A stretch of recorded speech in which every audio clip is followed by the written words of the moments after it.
am calling to order the September 10th meeting of the Open Space and Ecology Committee.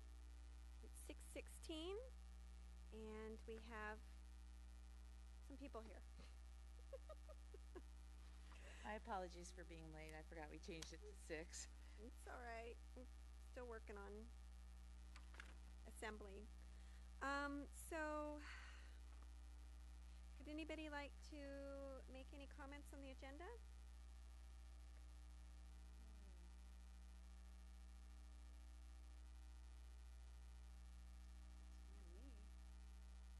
Barbara, at one point, would you like to update everyone on how the meeting went for the I think I would like Kima to do that. Okay. Are we talking about the voting? Yes. Oh, okay. Yes. So we will do that. We'll add that to the bottom.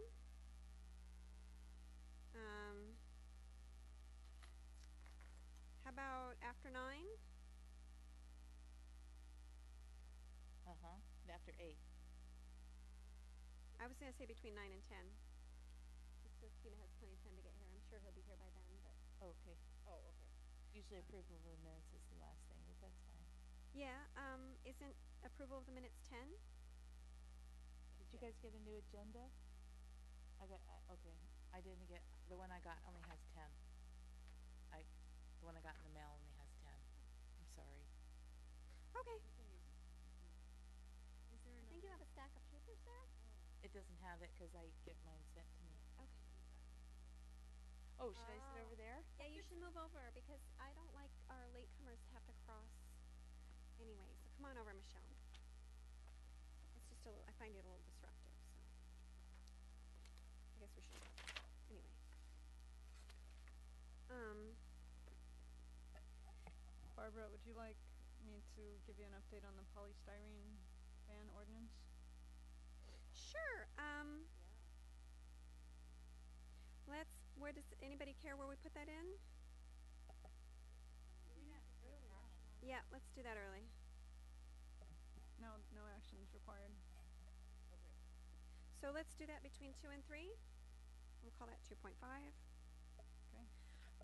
And I want to add in a 10.5. I want to talk about paper. The paper of this committee seems to be going through. Okay. Any other suggestions, comments for the agenda? Mm-mm.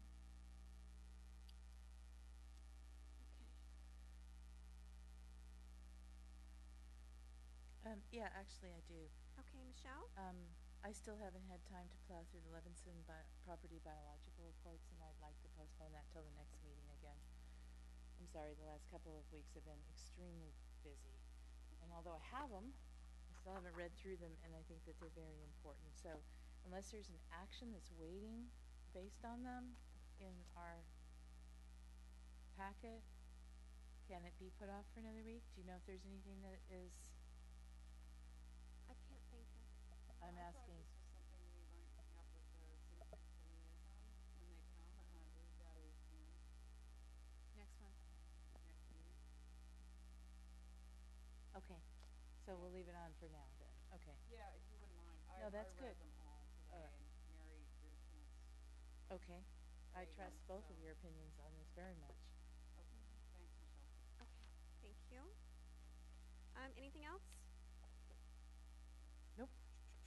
Can I have a movement to adopt the agenda? Second. All in favor? Aye. Aye. All right, I would like to start off with the polystyrene ban, if you would be so kind, Karen. Sure. Staff is putting together an agenda report and taking the county, as we discussed at the last meeting, the county ordinance, and just changing it to the city of Brisbane. What I did want to mention is that I've discovered that the county did their own environmental review. They did a neg deck, and some of the agencies did a categorical exemption, and one did a neg deck. They had 3 less than significant impact findings about whether the reusable, recyclable, or compostable containers went into a landfill, that they would also produce methane gas, but not any more methane gas than styrofoam, so that's why it was a less than significant impact. So the city's planning to do a categorical exemption. So, and we're expecting the October 2nd agenda, but you'll get a mailing about that, so you know. Thank you, Council. Karen. Okay. All right. Does anybody have any follow-up questions regarding the polystyrene? Sooner the better. All right. I guess that would, okay. I know we adopted the agenda, but I'm thinking, can I still change things, or am I going to be in trouble? Well, we'll just adopt a revised agenda. Yeah, I'm just thinking that the Levinson, I would like more of the committee here to discuss. Oh, here's Kima. Here's Kima. So let's everybody just sing a little elevator music. Well, do you want to move the Littman Science Fair up and discuss Sure. that real quick? Let's discuss the Littman Science Fair real quick. Have we adopted the agenda? Do we have to do it in order? We have to? I'm No? okay with you not doing it in order. Okay. I'm okay with that. Okay. Littman Science Fair, the word is that they're interested in us participating and handing out prizes. I spoke with Mr. C. I know this. About possibly offering up topics. They're having a meeting in November, but I have not heard back from my latest correspondence with him. So I'm sure that more will develop around this, but basically we've got a general green light. Okay. When is the fair again? I don't remember. If they're having their meeting in November, it can't be before then. Right, but I was curious when it would be in January. Yeah, January. Do you know when in January? I don't know what day. Okay. They, I don't think, have determined yet either.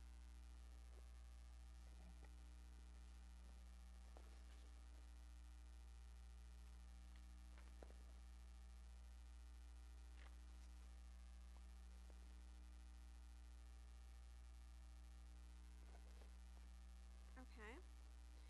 So,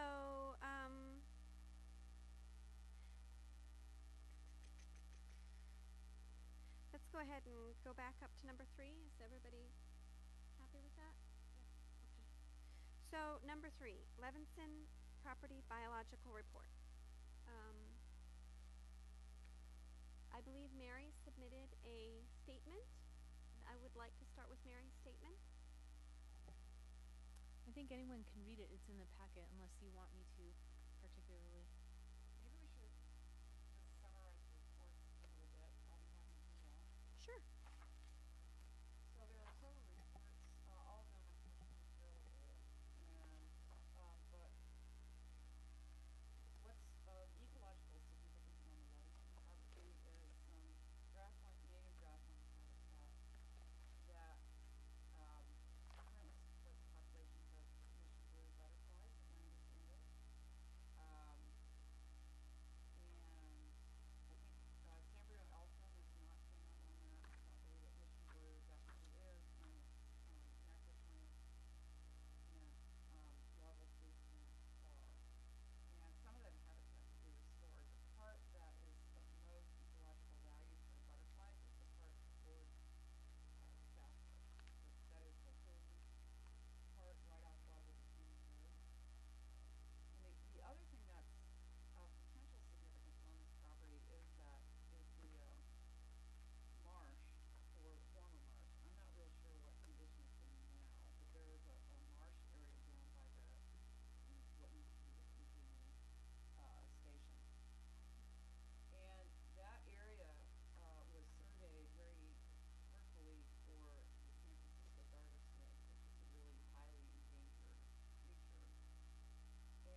Hi Natalie, I was invited to come to the OSEC meeting tonight, but I'm not going to make it. This email is my contribution to the discussion.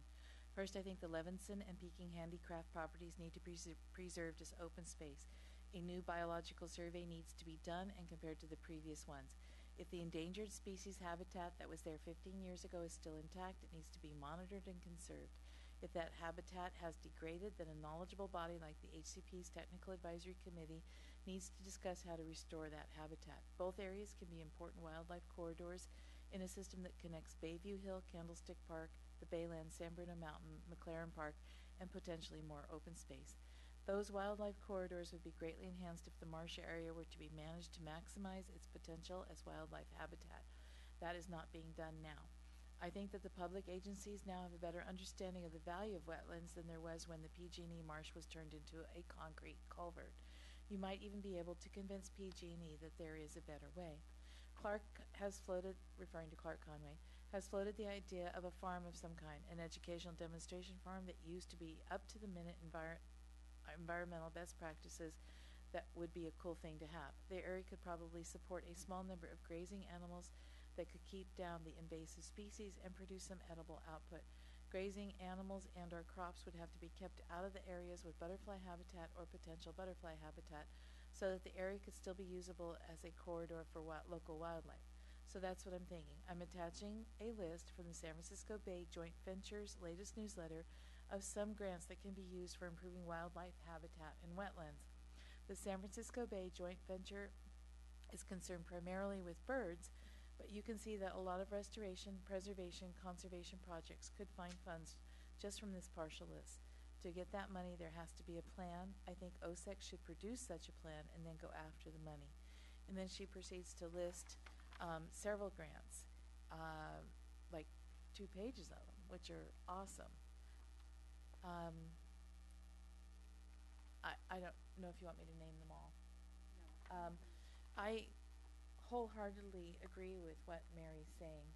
The Levinson property and the Peking Handicraft property are of high value, not just for the remaining native habitat that's there, but as a conduit for the mountain itself. It is one of the few places where the mountain is actually on public transit corridor, where you can go straight from the public transit corridor onto the mountain. Also, with the Northeast Ridge development build-out, the flyway for the Calippi is now restricted to Guadalupe Canyon Parkway and one small area of, shall I say, roadside habitat, and being able to work on the other side of Guadalupe Canyon Parkway and restore habitat there along the Levinson parcel would be extremely beneficial to the Calippi butterfly trying to get to Calippi Hill, which the city of Brisbane worked so hard to preserve. So I like the idea also of a sort of a demonstration farm in the area where the old ranch house used to be. But I think that this property needs to be included, absolutely included, in the priority conservation area maps that we are working on regionally, and that Brisbane needs to do everything in their power to protect this land as open space, and completely put a conservation easement in that completely takes it off the table for other development. I should add to what I said previously, that one thing that's going to be in the way of this, of efforts to do that, is a letter written by Thomas Reed Associates, which claims that the parcel has very little ecological value. But looking through this environmental assessment, and looking at the butterfly maps in particular, you can see that there were a lot of sightings of Calippi and Mission Blue north of Guadalupe Canyon Road, which is the Levinson property. So I'm a little bit stumped. Well, about what, because the Thomas Reed people indicate that it's kind of worthless, but that doesn't seem to be what the Thomas Reed and Associates has a long history of exactly that kind of misassessment of biological resources as exhibited by the, you know, I understand current that, habitat but it is a conservation. document Yeah. that, you know, they have made their expert claim that it's kind of I think, you know, that just underscores the need for a new assessment. survey. Yeah. Yeah. And while, you know, a new survey may say, oh, well, right now this doesn't look like good habitat. Well, as we've demonstrated time and again, when, when the, when the bones are there to have good habitat, it requires not a lot of work to create good habitat from that area. And you need to do a year-long assessment in a normal year with normal rainfall, especially with the, I mean, like when they did the assessment for the San Francisco garter snake and the red-legged frog, you know, for the original HCP, they did it in the dry season. That's craziness. You're not going to find them during that season. And so that was some of the complaints I had about the biological assessment of the baylands as well, is that these are sometimes seasonal wetlands that really vary year to year, but are extremely productive in wet years, and just like the vernal pools in the Sierras, and they really warrant preservation. So that seems to be what we should do, is go forward with the new assessment, but maybe not this year since it's a drought year. Yeah, but in the meanwhile, we should ask the council to recommend protecting this area and making sure it's included in the priority conservation area maps that are being examined and looked at. So, could we make a formal letter, or should we simply take that up at the liaison meeting? What do you recommend, Karen? That's not a bad topic to bring up at the liaison meeting. I'm just getting familiar with the open space plan, but I do see that Levinson property is listed as I think a resource that would be ideal to acquire should it be available. But you guys are talking about, I'm not sure what the priority conservation area map. Well, the priority conservation area map is there. There's a lot of transportation funding over the next 10 years, over the next 25 years in California that, I mean, it amounts to billions of dollars eventually. But areas that will be looked at first are areas that area-wide governments determine are worthy of being preserved. And in order to be considered worthy of being preserved, all the local agencies need to kind of agree, this is my understanding, that this area would be considered as part of a priority conservation area as opposed to a priority development area. And so the city of Brisbane, the city of San Francisco, Colma, Daly City, South San Francisco all need to, and other agencies need to agree on San Bruno Mountain and the surrounding areas of what they consider to be priority conservation areas as opposed to priority development areas. And so having the Peking Handicraft and Levinson properties included in a priority conservation area map designating that we feel that this is an area that is worthy of conservation as open space elevates its status and makes it much easier to actually get all these marvelous grants that that Mary outlined. And in the future, if an area doesn't have PCA status, it will be a lot harder to get any grants to acquire the area for open space or to get conservation easements or anything, because this is kind of like the new way that they're determining where we're going to build and where we're not going to build statewide. That sounds like an action that needs to come out of the council. It does, and Okay. they've already agreed about San Bruno Mountain being a priority conservation area, but that I don't believe the map for that has yet been defined. And who would be defining the map? I'm not entirely sure, but I know that there's studies being done, and I know that Mountain Watch has some grants to work on that over the next couple of months. The city is working on, Natalie's been working on it some, right, Natalie? On the priority conservation area? I have not. Oh, okay. No. Okay. So anyway, but each like there are certain areas along the fringes of San Bruno Mountain that each city can say, well, I'm not going to vote for it if that's included, or yes, I want that included. So I just want to make sure that we're all on the same page that this is an area that is definitely priority for conserving. I would definitely agree with that. Michael? Yeah, I have two questions about this. I did some research on this because I missed the last meeting. I wanted to make sure I was up to speed on it. And I came across a couple major concerns to me, and I'm not sure they're probably things you guys already handled, but we're making this a conservation area primarily because of the garden snake. No, primarily because of its overall habitat value and interface with San Bruno Mountain. Okay, because it's very polluted. It is right now very polluted. And they're talking about protecting a garden snake, but there are no garden snakes over there of that variety. So are we planning on turning this into a protected area and then reintroducing? And if we do that, how are we going to keep them alive in drought years? Because the reason they're endangered at this time is because they have such a very select diet. They only eat this one frog. And if those frogs are gone, the snakes are gone. And it's not necessarily about just reintroducing the San Francisco garter snake or whether we even do that. It's about the marshlands having a viable working ecosystem. It's never just about one species.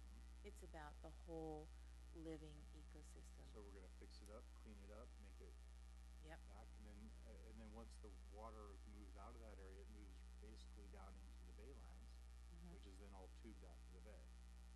Well, I don't know that it'll be all tubed out to the bay necessarily in the future because they're going through, restoration projects there too to, create bioswales to deal with rainwater, etc. So it'd really be creating. Yes. And you have to start kind of in some ways at the top of the watershed and work your way down. Oh, yeah, I understand. Also, the other part of the property, if you look at the map, sorry. Okay, so this area up here at the top of the property is part of what now needs to be worked on and conserved as flyway for the Calippi, and it's also Mission Blue habitat. Yeah, because all of this is gone now. This is all destroyed. This is all houses now. And so there's a very narrow corridor here now for the flyway leading to Calippi Hill where, we've worked so hard to preserve. So without this key piece, all the work we've done to preserve Calippi Hill will probably not amount to much in terms of saving the living habitat for that particular butterfly. I also had one more idea, and again, it's probably way out there, but somebody wants to develop on this property? Is that what's? We're just trying to purchase it for. To make sure nobody wants to develop on the property. I wasn't sure because again, it could also be used as a educational system of how to develop on a piece of property while preserving. But I wasn't sure. I was under the impression somebody wanted to build on it. Well, I don't know about that part, but I know that we talked, and Clark's had a long-term vision of having a demonstration farm and interpretive center there at the base of the property because it's a perfect natural place to bring kids to then take them up on the mountain rather than building something up in the middle of the mountain. Yeah, because the middle of the property isn't really, there's nothing there. Well, there's the old area where the ranch house was. Right. And that would be an ideal spot to have an interpretive center where you can have the kids go to the wetlands, you can have the kids go up onto the habitat and see a little working ranch area too. And so they have specialists that can clean up that area as well, right? Because one of the things I read is it's highly fragile. I mean, one footstep takes years to rehabilitate from. Yeah, it is fragile habitat area. And, for one thing, we have stewardship groups that work in fragile habitat areas already with Mountain Watch, and there are other stewardship groups that have done the same thing in areas of the Presidio and other fragile habitats. We're working on the Daly City Dunes fragile habitat. That's very fragile habitat as well. Absolutely. And then Yeah. if we do take this on as the city purchases this piece of property, it would then become a park? It would probably be incorporate, I don't know. Because once it becomes a park, you can't touch it. What do you mean you can't touch it? Well, it's protected. Well, It it becomes a depends whether protected the land. city takes it on and keeps it as a priority conservation area and helps to develop it with a, learning center, or whether they turn it over to the San Mateo County Parks as part of San Bruno Mountain State and County Park, and then they work on doing it, or if it goes to a third-party entity like a GGNRA or something like that, Okay. or into the public trust. The main thing is, once the area is protected, you have a lot more options than if you build on it. Oh, yeah. Yeah. Absolutely. All right. So it seems to me that if our goal is to have this see this parcel designated as part of a priority conservation area, that a biological assessment would be a first step. I don't know if it would be a first step. Okay. I think that getting consensus that we want to preserve it is the first step, because a biological assessment's expensive. Okay. Well, I think we, at least as a committee, have that consent. Well, okay, vote. Who's in favor of? Can I interject? Sure. Since staff doesn't, your current staff doesn't have a lot of experience or knowledge of priority conservation areas, maybe we can figure out what that exactly means and what the steps are, and then report back, and then we can get into that and parse that out. Yeah, I think in the meanwhile, we would probably love to have consensus on the committee that we consider it an area worthy of saving regardless of Sure. CA status, and that we would like to pursue it as open space regardless of PCA status, open natural space at this point, regardless of PCA status. The And I- first thing that I read was an assessment, though. That was sent over. 1982. Okay, it's just because it's antiquated. It's very antiquated, and some of the methodology has been called into question, and also some of the, Okay. I wasn't sure. I could have swore that was an things assessment. things have changed since 1982. What were you wearing then? Yeah, okay, never mind. So, It's a little different. I would like to have a vote of the committee. I would like to know who, I would like, let's see, how should I phrase this? Do you want me to make a motion? Yes, please. Okay. We would like to let the council know that we are in favor of preserving and acquiring and preserving the Levinson property as open space and protected from further development. All in I second favor? your motion. Would that qualify for your concerns? Yeah, Okay, I think that's good, great. Very good. All in favor? Aye. Aye. Is everyone's microphone on? Just want to check. Mine is. Okay. Mine is. Mine wasn't. Oh. Sorry. So, I think that you're right, Karen. The next step is for you to help us figure out what the steps are. My personal feeling is that biological, although we can, as a city, pursue preservation of this area, getting it designated as a priority conservation area is going to take data. And we're going to have to prove to the greater Bay Area and possibly even the state that this area has real value. And so that I'm thinking a biological assessment will become necessary at some point. But please let us know what the appropriate steps are, and that, Natalie, could you add this to our list of topics to talk to the liaisons with, if it's not already on there?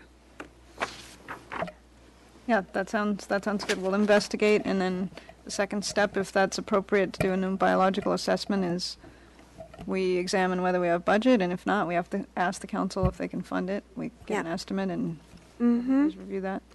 There will be many, many steps along the You way. know, the council may choose to go ahead and acquire it and Then do the assessment. do the assessment of what we need to do to restore the habitat. Yeah. I touched on this with Stuart Schillinger, and he said, and so this is anecdotal, but he said it's not for sale at this time, so, but I don't know the history or the forward expectation or anything like that. That's good, because everything moves at a snail's pace around here. Until it doesn't. Until it does.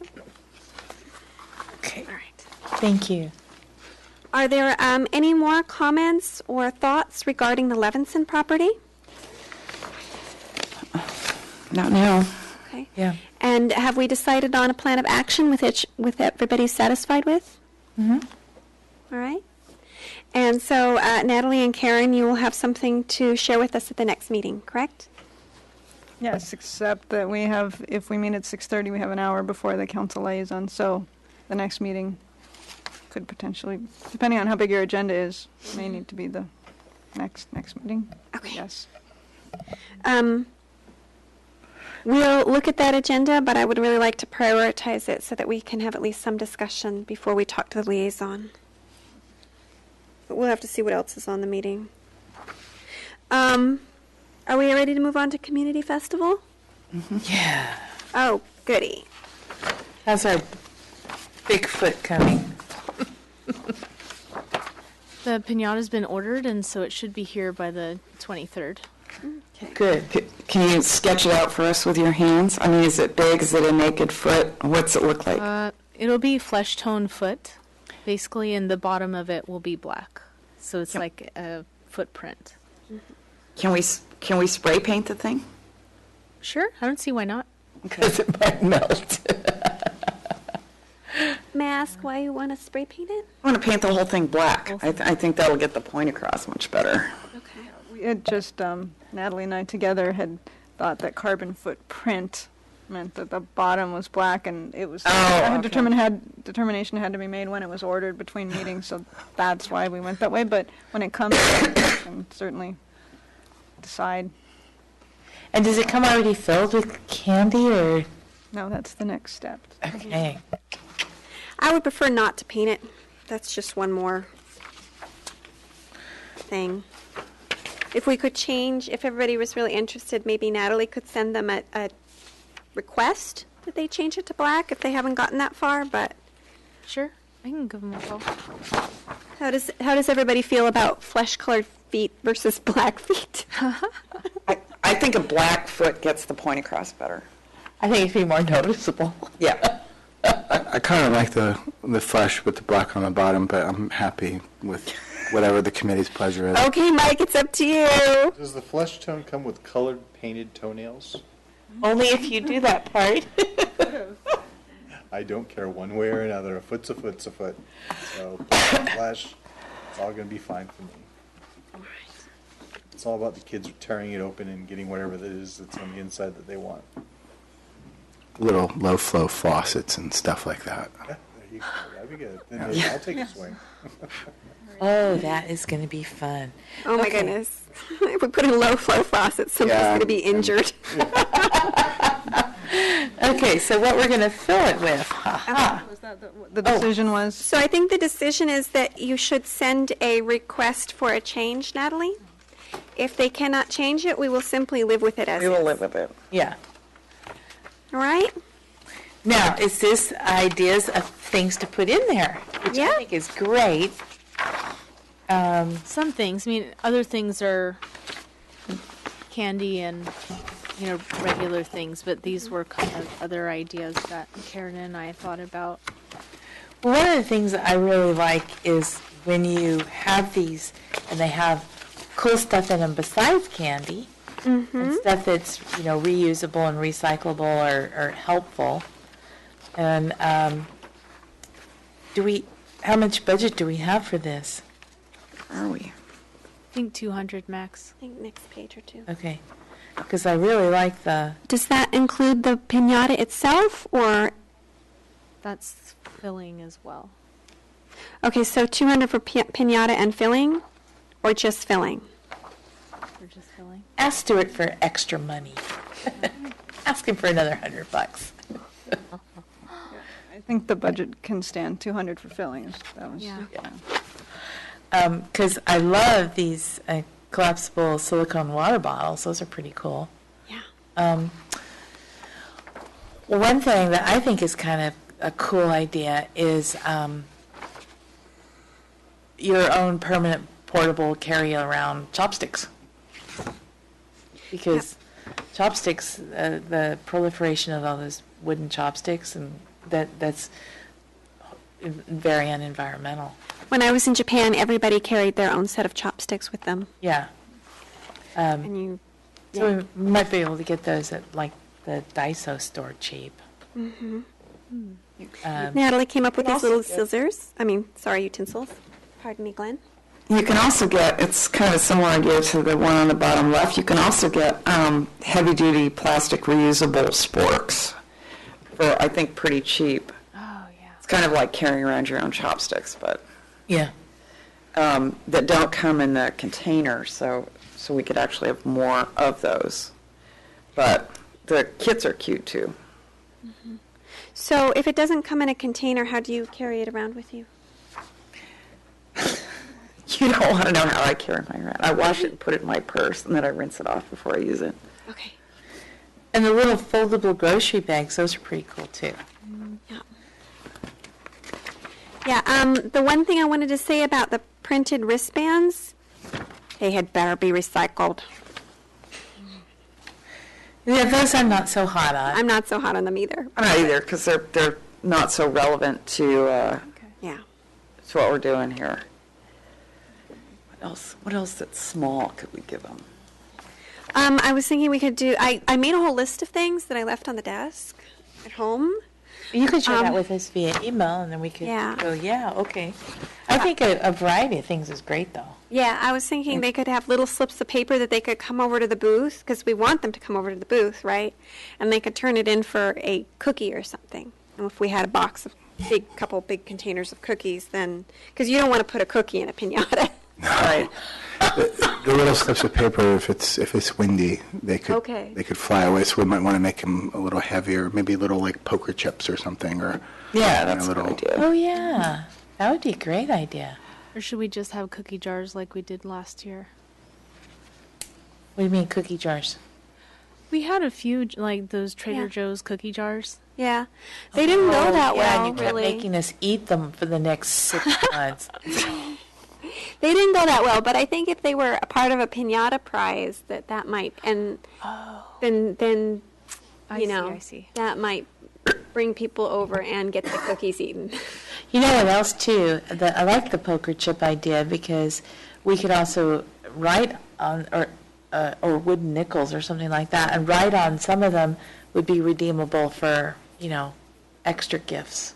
Yeah. That we might have like. That we could have like flow restrictors for your faucet or something. If we had some little goodies to get like that away Yeah. Yeah. that you didn't want to clobber people with. One other small thing we could give away is they make some ballpoint pens now out of water bottles. Yeah, Plastic those are water expensive bottles. though. I've bought them. They're like a couple bucks really? a piece. Yeah. The B2P pilot. Yeah. Yeah, they're several dollars a piece. Really? Yeah. Well, several of these items are pretty expensive. The collapsible water bottles are $1.50 each, It's cheaper than the B2P pens. or usable too. You can also get these ballpoint pens that are in recycled cardboard tubing with the little, Well, how many items are we going to put in there? I don't know, 'Cause- how big is it? Do they let you know the cubic volume that we actually have to fill this thing? They let us know the dimensions, but I'm not sure how much will go in there until it arrives. Okay. Yes, yeah. And if it's too heavy, we will never lift it. The other problem that we have is how are we actually going to. There's a Party City sells a piñata pole for $5 that we'll be getting. And that'll work? Yeah. Okay. That's the thing you beat it with? Oh, we can borrow a baseball bat. Oh, no, I was thinking, where are we going to hang it from? Yeah. I have a baseball bat. From the piñata, we'll hang it from the piñata pole. Oh, okay. So No, the What is piñata, a but you hang it piñata on the pole? piñata pole. So it's like this big giant pole that Pole with a a cantilevered frame. arm, and it has a a rope or string that you can raise and lower it with too. And you Really? can I reuse just that. can't believe it can be worth anything for $5. Okay. Well, Party City has bargains. Yeah. I'm not sure if we want. I'm not sure if we want people swinging around a baseball bat. It's just okay. It's just liability issues. Okay. How are we gonna break the I piñata? intend to. With like a broomstick. okay. That's going to cause less damage if somebody gets whacked by it. Okay. Yes, I have been to many a birthday Are you and birthday volunteering to party. be on the court? Absolutely. I'd love to pull the cord. I just threw away a piñata beater with frilly stuff on the end. Huh. Okay. Recycled, that. I'd say. Pardon me, recycle. Very good. Good. Are we pretty good on that part? Yeah. I guess another option was besides candy to put clothespins in there. I don't know if I like that. Clothespins for what? For hanging Oh my clothes. God, they're so useful. You can decorate them. You can make little you can do dolls. anything with clothespins.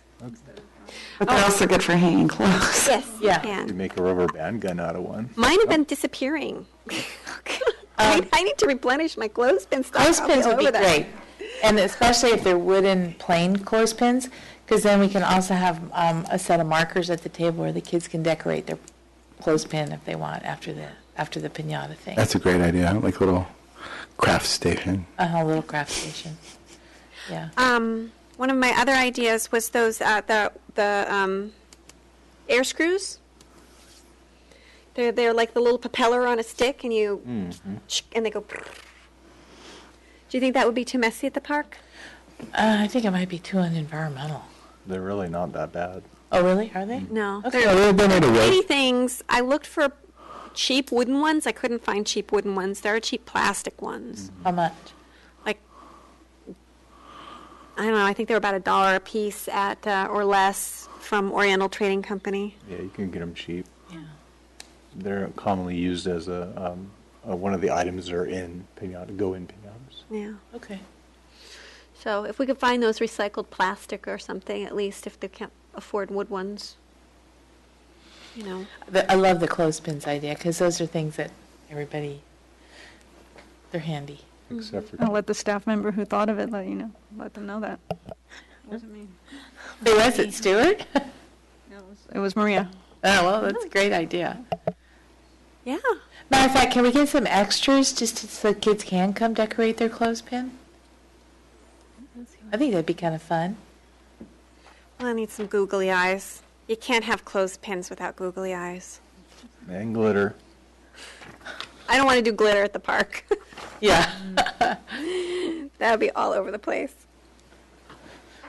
So I made this list of kind of materials that we kind of used in the past for last year, and which are also on the table. The PG&E things that we have are pretty much current. Recycle Works is sending me new stuff. I don't think our invasive species brochure will be here on time, but I will just print them here, just enough for the fair. Okay. Can you print my licorice blurb?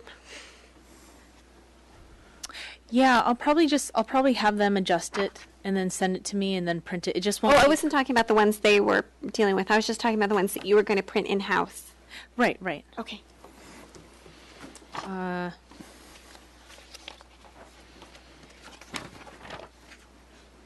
PG&E also has a water heater rebate. I know, because I just got one. Oh, that one's for Bosca. Yeah. And then in the pamphlet, there's a pamphlet on the table that's Okay. home rebate booklet, and they have water heater and yes. washer and things in there. $500. Yeah, I know, because I just got that one. And Glenn, I have the invasive species posters in my cube. Oh, the big poster boards, you mean? If you wanted to look at the plants to see what may or may not need. Yeah, the only thing I'm worried about is it's possible that I won't be here. Okay. So, somebody want to be my backup if I'm not here? To go pick invasive species? Mm-hmm. What are they? What do you mean? Which ones do you have on there? I'm trying to remember what's on the board. I think we have broom, we have fennel, we have radish, we have Mustard, maybe. Himalayan blackberry, we have scabiosa, I think. That's 5. Do you remember any of the others? Well, if you're willing to do it, Michelle, I'm sure Natalie can get you the list. Okay. Last year, the morning of the fair, I just went out Quarry Road, and it took me about a half an hour. Yeah, they're all there. Yeah. Yeah, okay. The other big poster thing that we have is that house with the dollar bills coming out of it. Are we using that again this year? I think that thing is dead. Okay. Don't was throw it away a yet. brilliant idea, and it needs to be revived, but I think that the particular incarnation has passed on. It's ready for a full restoration. Yes. We do have a lot of blank poster boards left if we wanted to make more posters for some reason.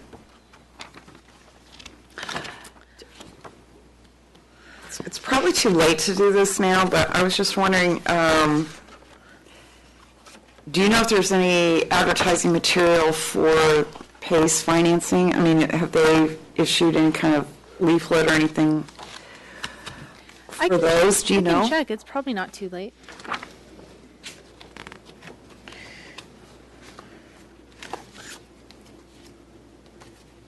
So the other thing too, you know, we have all these different things that we're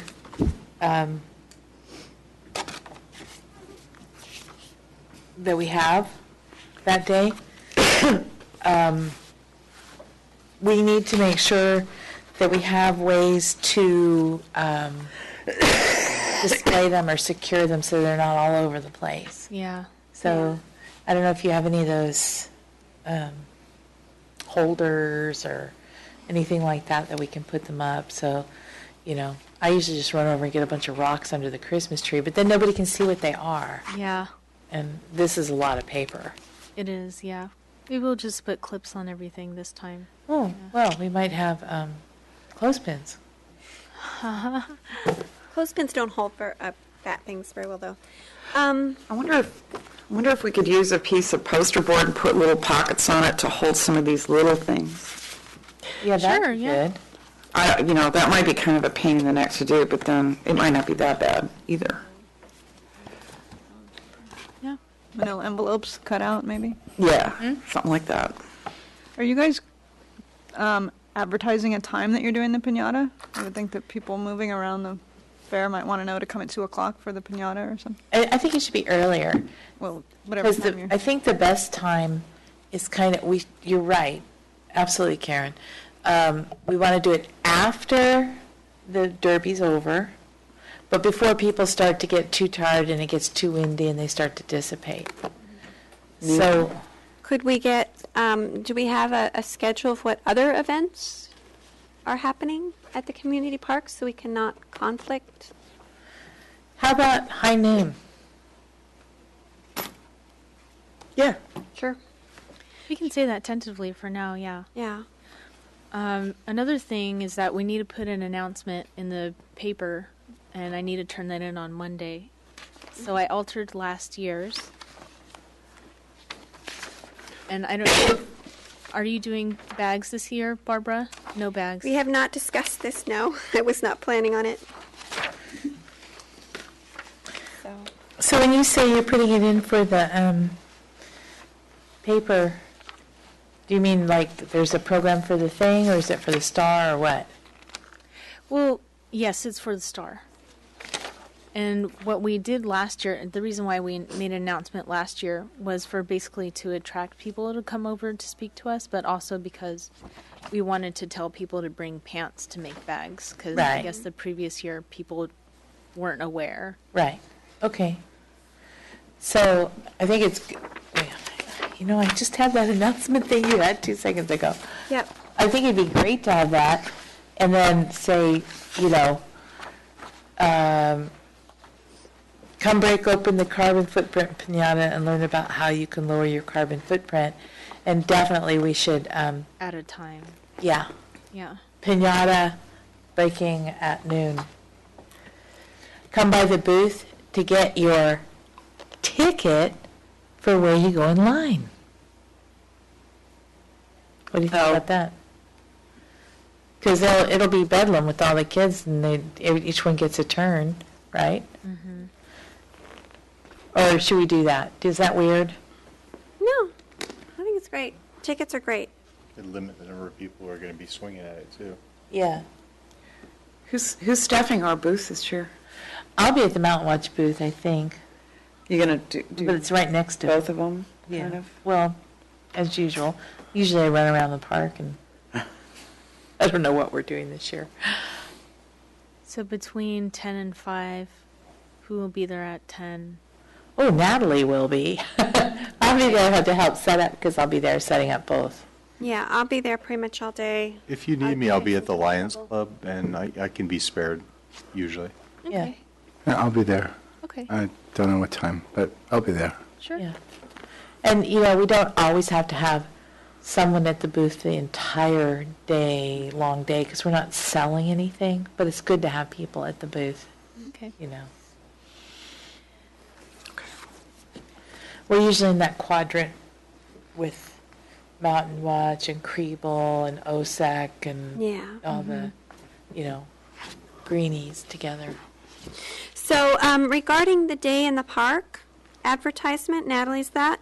Come break open the carbon footprint pinata. But I don't like the last half, and learn how to lower your carbon footprint, because none of the things we've actually selected to put in it thus far, or they're like great gifts and they're great ideas, and I think they should be included. They're not necessarily going to instruct people how to lower their carbon footprint. So I think that's a bit erroneous. Also, it's not going to appeal to, I'm afraid to say it's not going to appeal to everyone. So I think we need to rearrange that sentence to something with more broad appeal and more broad. Are we not going to do the carbon calculator on the Yeah, laptop? We are, but Okay. that's kind of the way I read that was that it's implying come to the booth and learn about lowering your carbon footprint and be there for the pinata. I didn't take it that there's a carbon calculator coming out of the foot. Or anything Okay, like that. I read it differently. The other thing is that we can have people come by to pick up their ticket to get in line. You want to take a swing at the pinata, stop at the booth and pick up your number, and we give them the brochure at the same time, this one, that was put together by the Open Space and Ecology Committee. Well, here's an idea. So in order to get a ticket, you have to do the carbon calculator, and the order of line is the lowest, and the lowest carbon footprint gets to go first. And then I like that. Okay. I really Okay. like that. You might also want to work into this somewhere the word candy. Yeah. sugar. Oh my God, are we going to put candy in the pinata? Well, you I thought we'd put a little, yes. I think we should. Okay. Yeah. It's not going to be all candy. And said the little chocolate earth, the globes. Oh, I love That's that. a great idea, yeah. Somebody sent me something today saying that 90% of chocolate is produced with child slave labor. It's not 90%, but there's a significant amount of child labor. Not all of it is enslaved. Some of them are small family farms. I was at the Chocolate Museum when I was in Cologne a couple weeks ago. Okay. I learned all about this. There is fair trade chocolate, but I don't know how available it Or is. if it's Oh, yeah, there's plenty of it. Natalie was going to check at Rainbow Grocery. Exactly. They have the little globes at Rainbow. And are they fair trade? I'm pretty sure they are. They're at Rainbow, so we can feel good about it, because at least we're buying it from a worker-owned cooperative. If you need something from Rainbow, let me know, because I have a Rainbow card that gives 10% back to the schools. Well, there you go. Does Let that me- mean let you're me going to look it go get the little... Yeah, Globes? yeah. Okay. You have to ping me, Natalie, because as soon as I walk out this door and take a nap, the next morning I won't remember. They have licorice, too. Can we get some ginkgo biloba to put in that pinata? Some what? I'm sorry, I missed Ginkgo biloba to improve the memory of the people on the committee. I just need to not have 16 jobs. then I'll be fine. doesn't actually, just increases blood oxygen levels in the brain. Well, that would help too. DHA, on the other hand, improves memory. Okay, so we're good with that. Anything else on the community festival? Yes. Couple more things. As well, first of all, has everybody else had their say? Okay. I think so. I had the same idea you did, Kima, except I'm not sure we should make people line up in order of their carbon footprint. I think that might be kind of embarrassing for some individuals. Okay, well, maybe just the lowest goes first, and then everybody else can self-organize. Okay, yeah. Or you get extra tickets if you bother to do the carbon footprint calculator, or something, whatever. I'm open, but I do think it's a very good idea. Is anyone taking on micro garbage? That's what's going to be left after we break the piñata. That's part of why I was thinking we should have little, at least the paper could be biodegradable and recyclable, and then if they come and get a cookie, then it doesn't have the plastic wrapper that the kids are going to drop all over the park. So that was one idea about how to cut down on the garbage. My other thought is I just want to say going forward, whatever we pick for the piñata needs to represent open space and ecology's ideas. So it needs to be recycled, it needs to be reusable, it needs to be Edible. Oh. low garbage generating. Edible's good because people are always hungry. They don't stop eating. So whatever. Something along those lines. You also are going to need something to cover their eyes with, Yeah. because the big kids are going to come in and just Yeah, you need a blindfold. Okay. swing for the fences. I can provide a blindfold. I got fabric. The water consumption sheet, Natalie, I redid this last year. This is the old one. I have the new one printed, in my computer. Okay. So I will print the newest one that I have. Okay. And can you, does anybody need to review the new one or no? Does anybody care about seeing it? It's the same as it was last year. Not really. Okay. Then we'll just do that. And I think that, okay, so washing cars, because I'm going to cover this under Community Festival because we've got the car washing brochure here. We talked a little bit last time about the new water restrictions for the water rationing and the whole issue regarding washing your car with a shut-off nozzle versus not washing your car at all. And I wanted to get together some language that made sense of those two things so that we're not giving a confusing message to people at the community festival. Did you have a chance to think about that at all, Karen?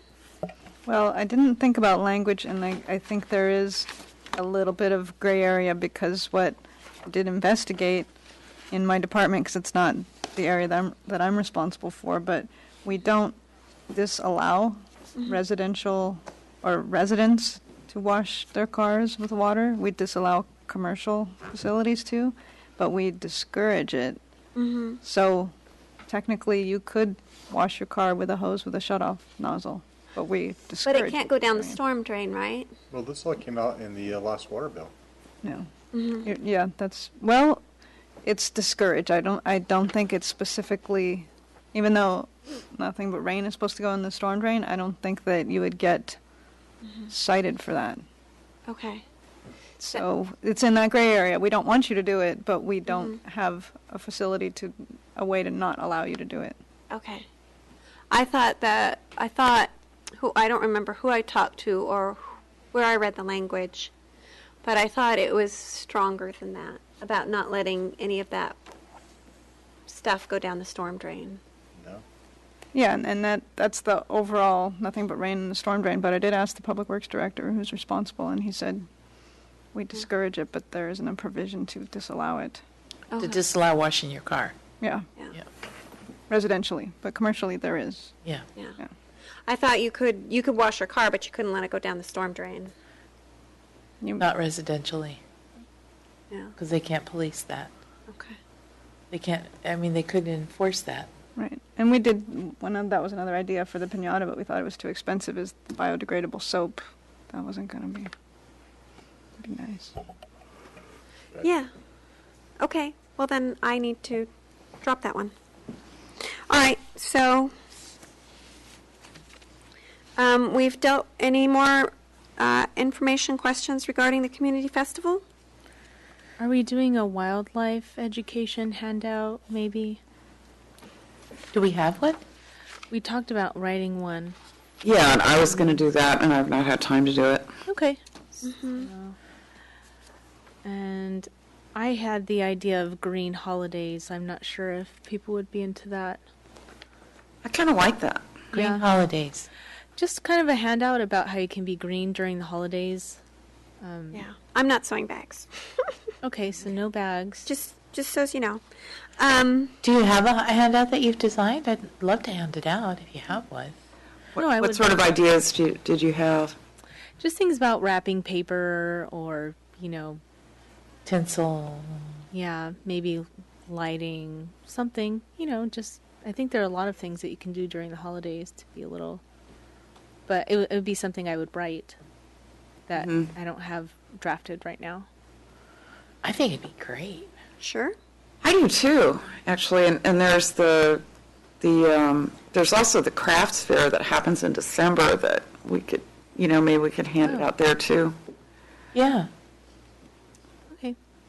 I'd like that, because I think that the holiday time is when we do have an opportunity to not waste so much. There's a lot of consumption that happens during the holiday, and maybe just trying to instill people that the holidays are not about just consuming, but it's also about some immaterial things, and immaterial things pollute less. Mm-hmm. Yeah. Yeah. You're going to ask the committee to review what you draft, or by email? We can review Yeah. by email. We'll do it by email. Yeah. Not a lot of time between now and then, but And- I'm still using old AAA maps to wrap gifts in. Good idea. And Barbara, were you bringing the laptop for the carbon calculator? I am. Okay, and then I'll figure out the hotspot. I was just thinking, if we're going to have people actually get tickets, well then, do they need to print out their carbon footprint in order to show their, that might get complicated. No, they could just say what it is. Okay. Or we can, when we print out their footprint, we can write like a number 1. But we don't have a printer at this time. You can get a printer. We can? I think we should be able to. It shouldn't be. Then if everybody doesn't come at the same time, how do you know who's lowest? Maybe that's kind of getting think more that's a little- complicated than it. And also, do we really want to print them out, because then that's another piece of paper? Yeah. So, I think they should just get like a bonus ticket or something for doing their carbon footprint, maybe. Okay. Maybe they get 2 tickets instead of 1. I don't know. Everybody think about it. Unresolved issue. Whoever's there is going to be running it, right? So whoever's there decides. Keep it ad hoc.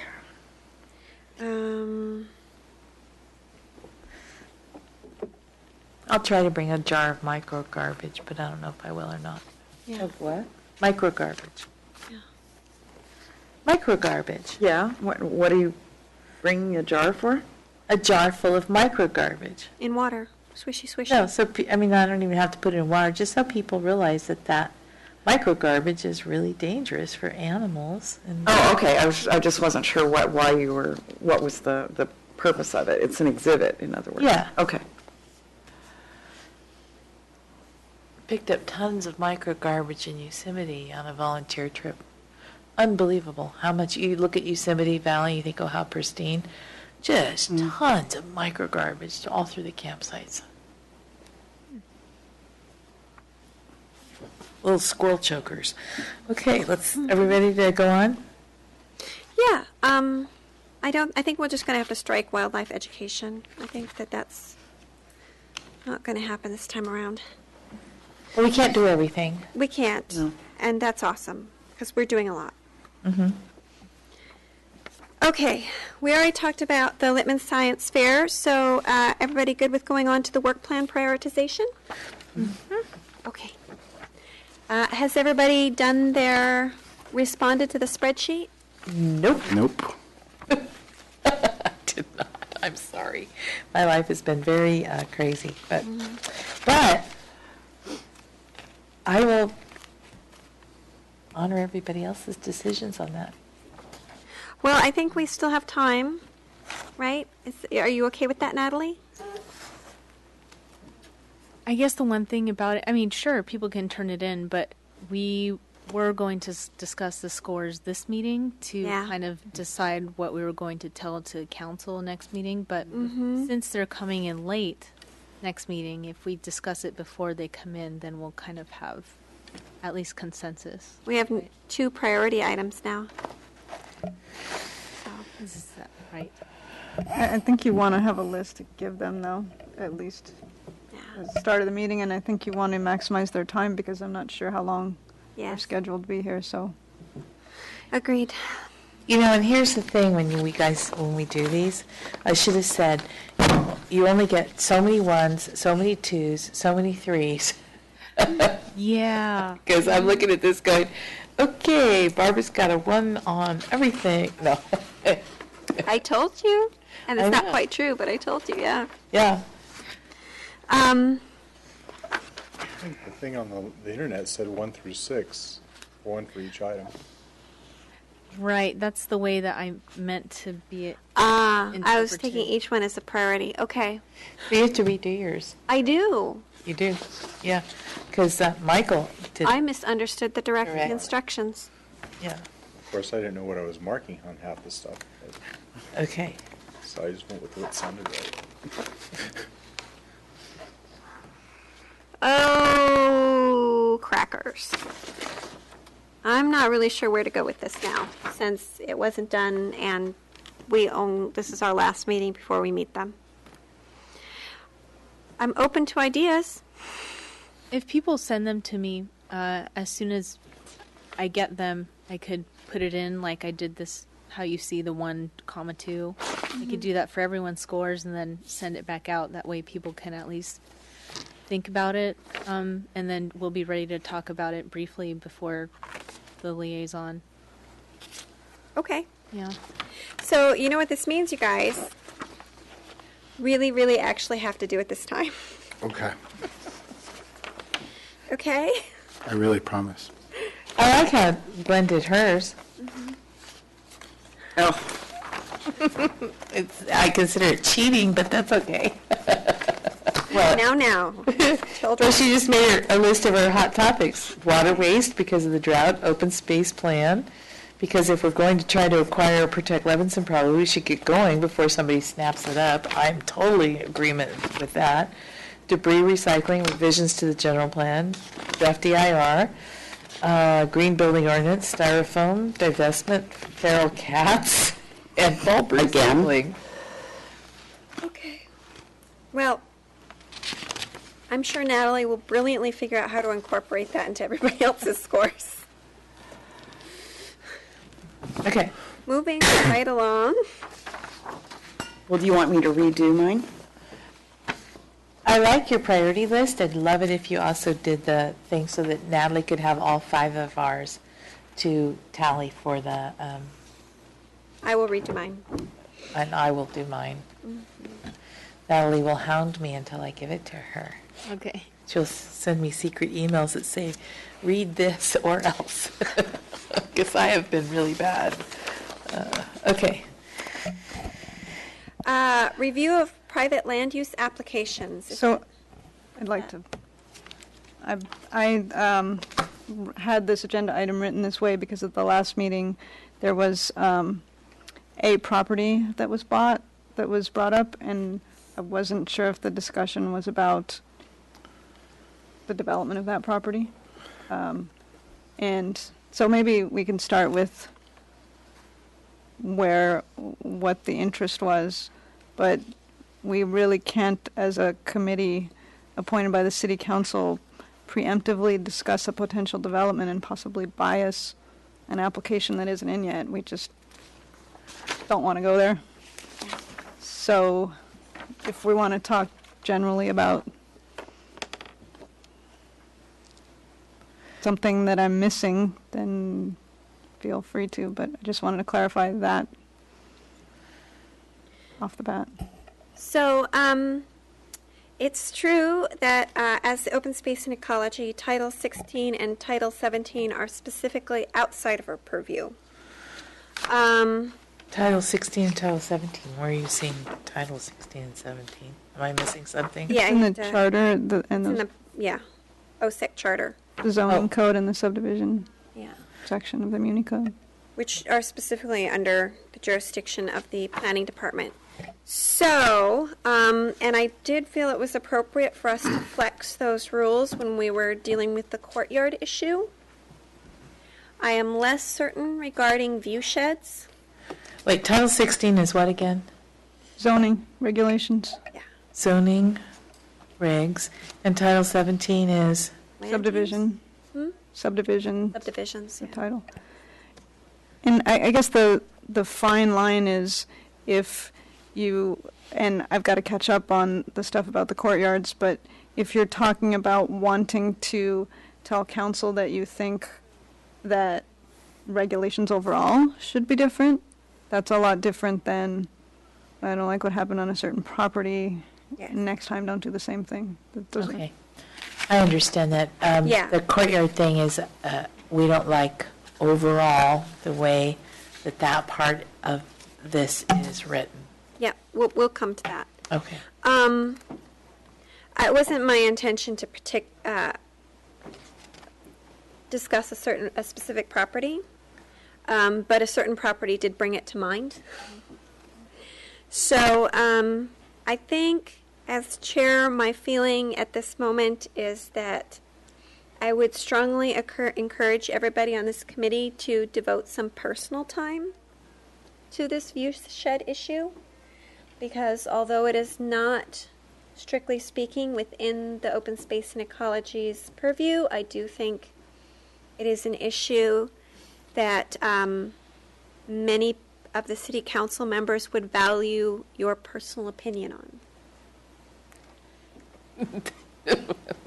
That's very well put. And there's also the planning commission. And the which planning are commission. Welcome. So, please stay abreast of this issue. And I think, other than that, unless somebody has some reason that they feel I'm incorrect or would like to continue to pick this up, I'm willing to hear that. But other than that, I'm willing to lay this issue to bed. Can I ask a question? So you're saying review of private land use applications, those are specific applications. Yeah. So we don't do that, but we No, we can don't. review overall land use recommendations, or? Not so much. Yeah, well, gray area. Yeah. If you can make a connection between open space and ecology to something that exists that is a regulation, then staff, and convince staff that we should take it to council that open space and ecology wants to recommend a change, then yes. But so it has to apply to open space and ecology, land use regulation, the planning commission does Okay. oversee. So the next one is one that I can relate to open space and ecology, Yes. and we should bring to the council. Yes. I think we all have agreed that lot coverage in interior court yards, because it affects the amount of usable habitat, viable habitat, is an open space and ecology fair game for us. And this is only on acres properties designated as Brisbane acres that we were looking at this for, not on, like Mariposa Street or something. Okay, and then catch me up about courtyard versus lot coverage, because Well, currently in our ordinances, or whatever you call them, sorry, it's been a while, an interior courtyard that does not have a roof is considered open space. And there was a particular property where this came up. That was an acres property in terms of lot coverage, et cetera, et cetera. And we feel that the whole reason that we have different lot coverage ordinances for the Brisbane Acres property is because it is, considered a more open space, habitat, view shed. All of the things above of why these properties were even originally designated as acres property, and that allowing interior courtyards completely enclosed on 4 sides, to count as open space is a perversion of that idea of why there's even lot limits at all, lot coverage limits, because it doesn't allow for any circulation of wildlife, plants, butterflies, wind, anything. And indeed, it's hard to police that later on you can actually, pave those and cover them and use them as interior space instead of it being open space. And so we felt that as a group that completely enclosed interior courtyards in the acres properties should count towards lot coverage and should not be allowed as, exempt from lot coverage. And as of now, they do not count as lot coverage, is what you're saying? As of now, they do not count as lot coverage. That's correct. Okay, understood. And so I missed that too. That was, you only need a majority, so a majority of the commission wants to bring that forward? Yes. We voted as a group, at that time, the entire committee. The committee voted was to move unanimous. that forward. Yes. Okay. And then, so Stuart had worked on language that is here on this page to help us with that, where lot coverage, the maximum coverage by all structures, including enclosed perimeters on any lot, shall be 25%. Interior space enclosed within 4 walls to be part of the lot coverage while still able to achieve the floor area ratios. Okay, that's not perfect language, but it's close. But you'll help us craft perfect Maybe language. a little bit better. No, well, maybe a little bit better. So he was at the point that he was going to do a report to council on this? No, I think this is the first time I think I've seen this language. Yeah? We had it a couple times before. Really? Where we didn't have it quite finished being refined yet, Okay. but we were striving towards getting to what we meant. And Yes. we had diagrams and other things like that we had kind of gone over. Played around with. Yeah. So like if it's open on one side, like if it's a U shape, then that could conceivably still be. It's been a while since I read all of this, but we didn't want to, make changes that would affect people's floor area ratio, or restrict in that way. But we wanted to make sure that an enclosed patio was not considered part of the open space. It's considered part of the lot coverage. And that was the basic motivation for it. Okay. So, So you could go over it with Stuart. Yeah, that's And Hill. probably the logical Yeah. thing. yeah, and if you have, I think council has caught on that we're working on this and that it's coming their way. But I'm not entirely certain that this language is ready for them yet. So how does everybody else feel? Does everybody else feel that this is? It's not quite ready yet, but Yeah. I think it has to go to as a recommendation to the planning commission first and all that kind of stuff. Stuart was right on it, and we were on the verge of doing the next thing when we sort of had a not as productive summer. Yeah. So, okay. It goes to. This might be something, I don't know if it's on your list, to get feedback from the liaisons about, because if the 2 liaisons say, yes, move forward, or they have some response, that's a good time to get that Okay. in. Yeah. That would be good. But we all feel very strongly about it. Yes. Okay. It's not just me. Yeah. I don't remember it being just acres. Yes, it was Yeah, it the was just acres, acres. because in the Uniform Building Code across California in residential areas, well, when we had the issue about the one property where that was an issue, our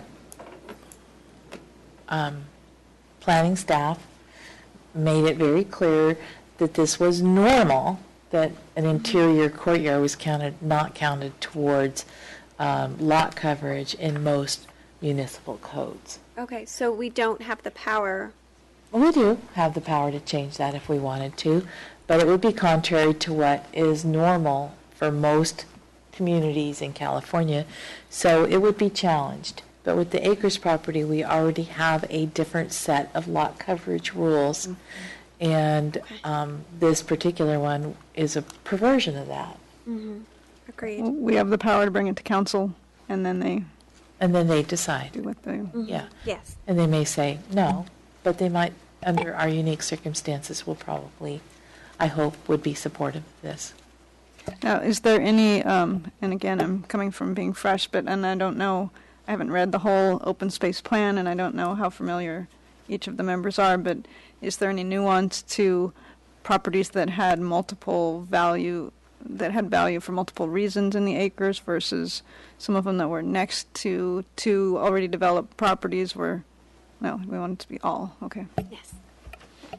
Because we felt it was a conflict of ideology to allow an interior courtyard to be considered not part of lot coverage when we have such specific requirements about lot coverage in the acres area.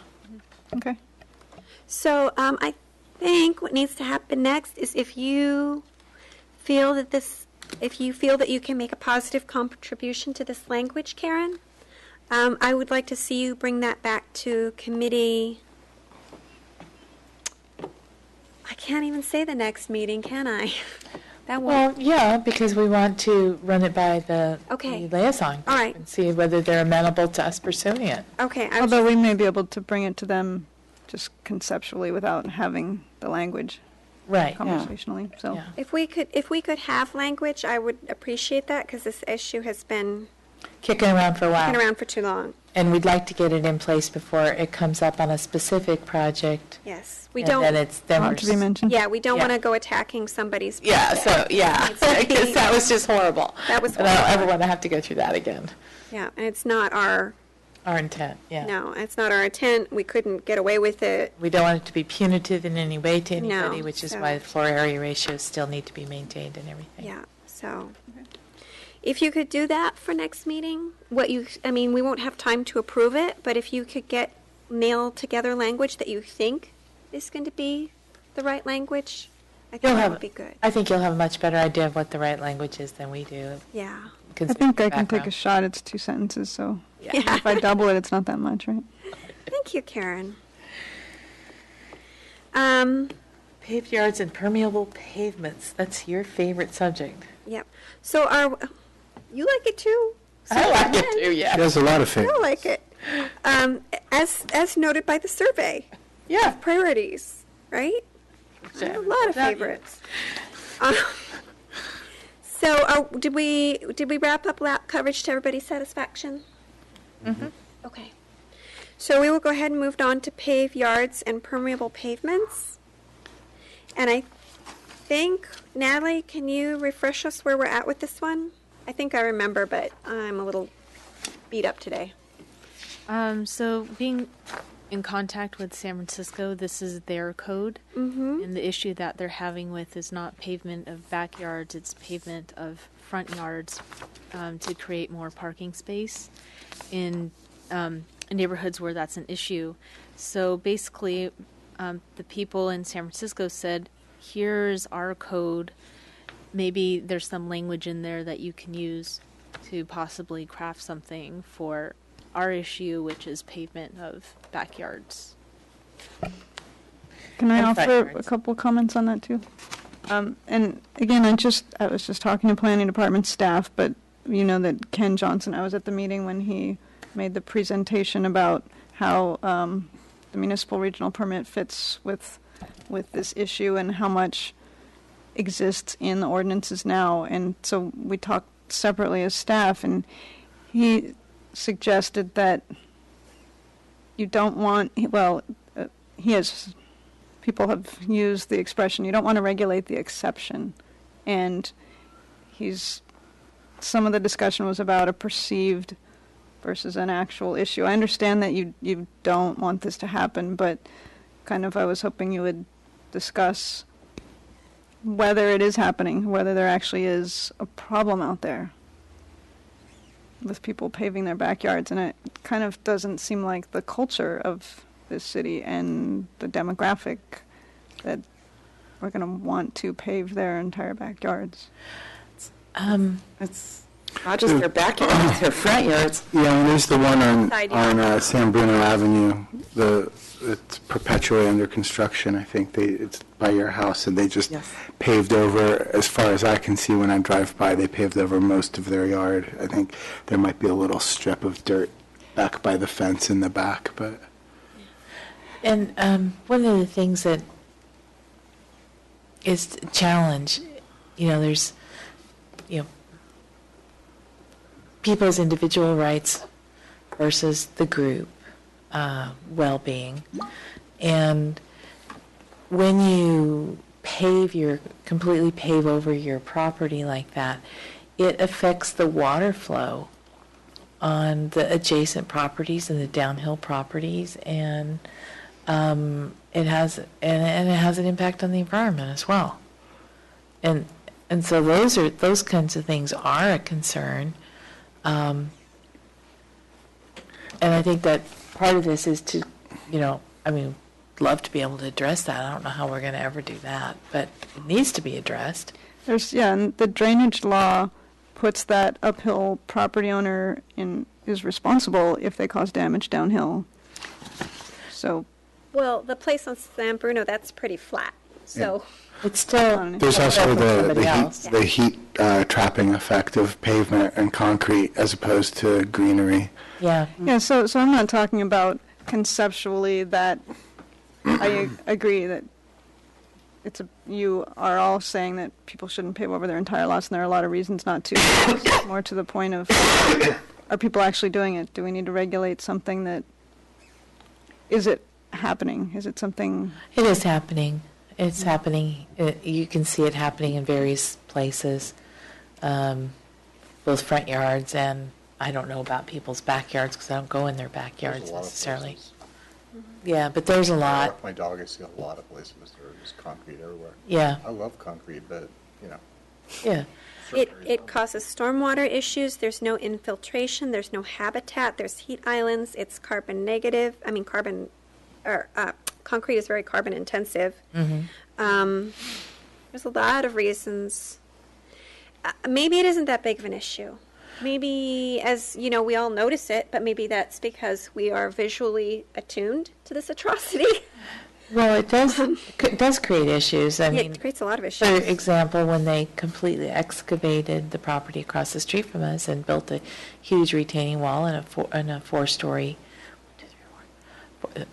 building, or three-story, whatever it is, a huge house, it completely changed the drainage in our area, and I think that's a slightly different issue, though. It is, but it's a similar thing. Brisbane has a lot of hydrology, and in areas like the Northeast Ridge development, where it is not even a natural landscape, where it's been cut and filled and tiered, one person paving over their backyard, I don't know if it's allowed in their CCNRs or not, but one person paving over their backyard changes the water flow to the point that it puts the other properties in jeopardy, because we've seen what happens when water goes astray in these planned developments. I mean, a huge development up in Lake County just kind of like, because a sprinkler was leaking, and they lost 10 houses.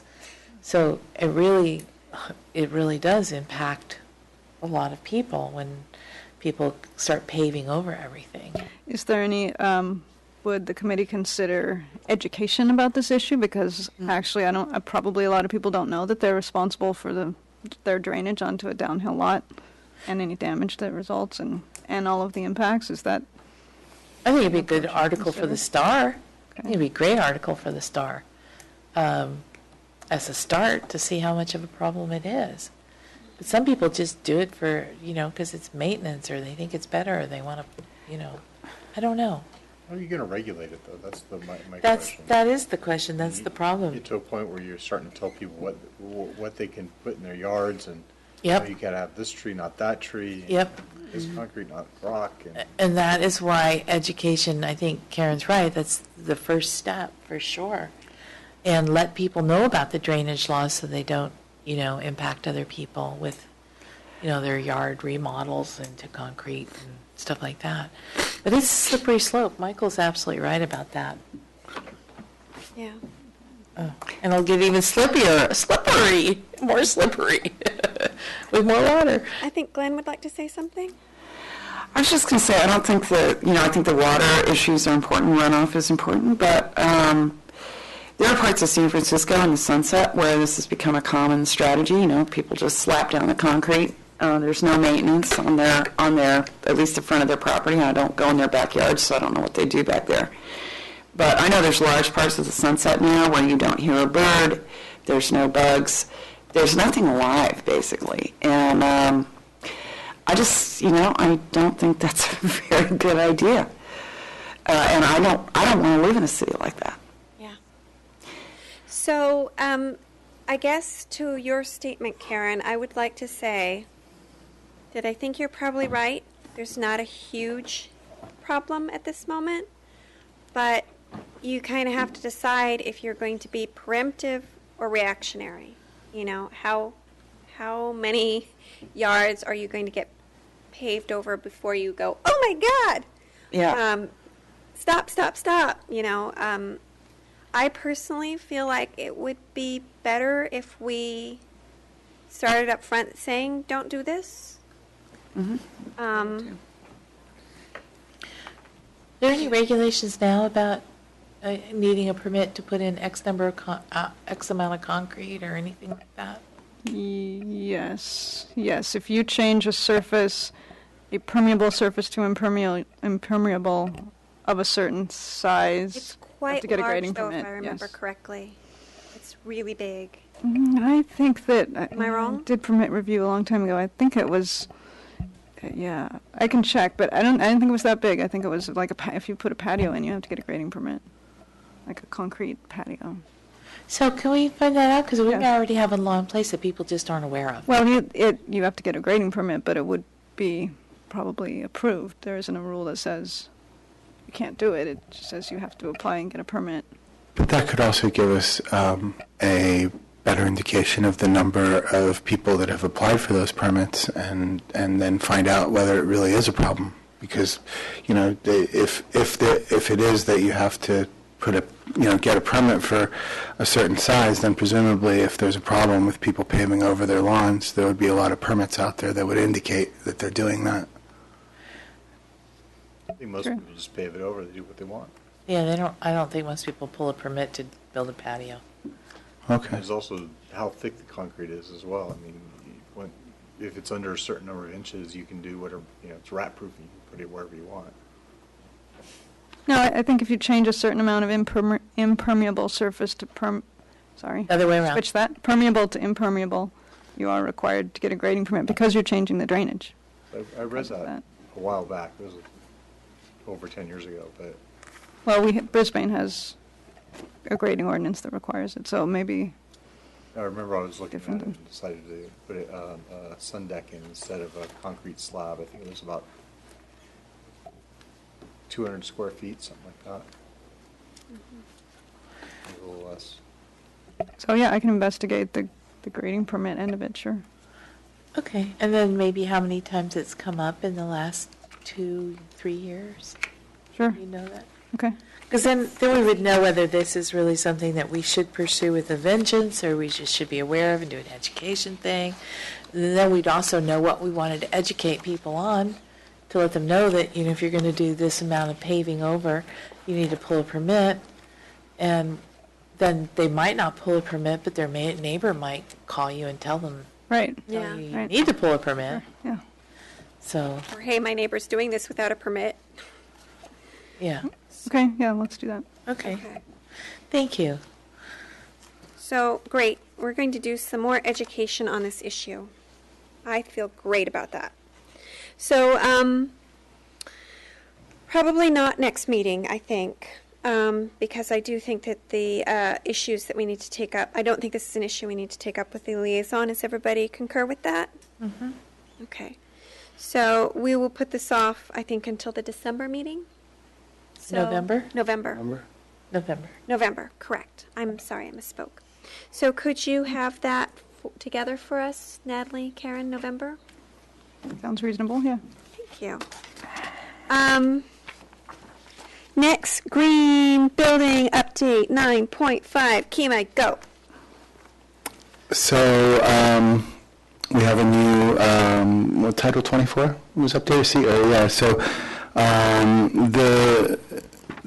the Open Space and Ecology Subcommittee for the Green Building Ordinance met with the rest of the Green Building Ordinance Subcommittee, and I think the general consensus was that there needs to be a period of time to see what the effect of the laws, the new laws are, because even though the new law went into effect in January, the energy portion didn't go into effect until July, and so effectively we've only had 1 or 2 months, and things are still sorting themselves out. There is some concern that in order to meet these standards, some of the materials or supplies, like low-flow toilets, may not even be available. And I don't think it was low-flow toilets specifically, although that was one of the topics we discussed. And so the consensus of the Green Building Ordinance Subcommittee was to give it some more time and wait. And I think one of the things that was mentioned was in order to increase the requirements beyond what the state has mandated, and to be clear, the state has mandated far beyond anything that we had previously discussed, and everybody in the contracting community was complaining about how could we, ratchet things up so much, and what will this do to business? Well, that point is now moot because the state of California has far superseded that. However, in order to be able to ratchet it up again beyond the state requirements, we would have to have a good way of estimating what the impact would be. So if you buy material A or you try to achieve X amount over the state mandate, what is that going to cost you and what is that going to save you? And the data for that still is not available. That's generally something that's put together by PG&E, and I believe Ken said that it would be probably at the end of this year that there would be some hard data available, but the net result is that we're going to continue to wait and see how the new law sorts itself out.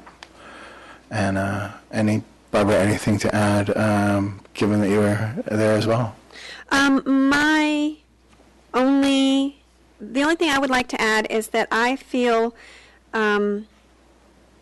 it would be beneficial if this committee, or possibly the Green Building Subcommittee, found ways to facilitate the transition for the contractors who are actually going to have to be implementing these.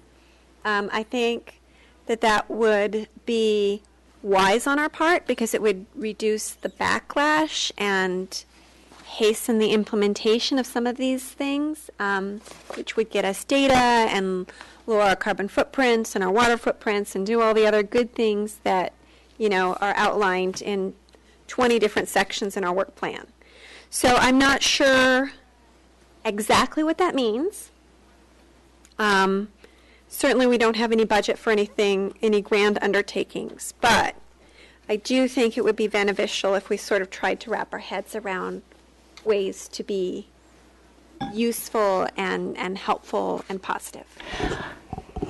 I am guessing that the state will host workshops and probably training for contractors that need it. Mm-hmm. And we could certainly publicize that stuff, but I think it's probably something that we are unlikely to be able to do on our own. Do you think maybe we could contact the agency who's doing the workshops and offer to host one here? Well, I don't know who that is. No, neither do I.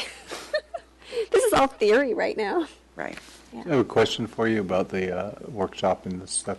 What I got out of this is you guys were planning on moving in one direction, but then the state came over and said, you guys were here, and they came over with a bigger plan? Yeah, and so Brisbane was the first city in San Mateo County to have a green building ordinance, but some of the ways that the law was written, for example, it didn't apply to any developments under 20 units, meant that effectively, even though we were the first jurisdiction to have a green building ordinance, it's never actually been used.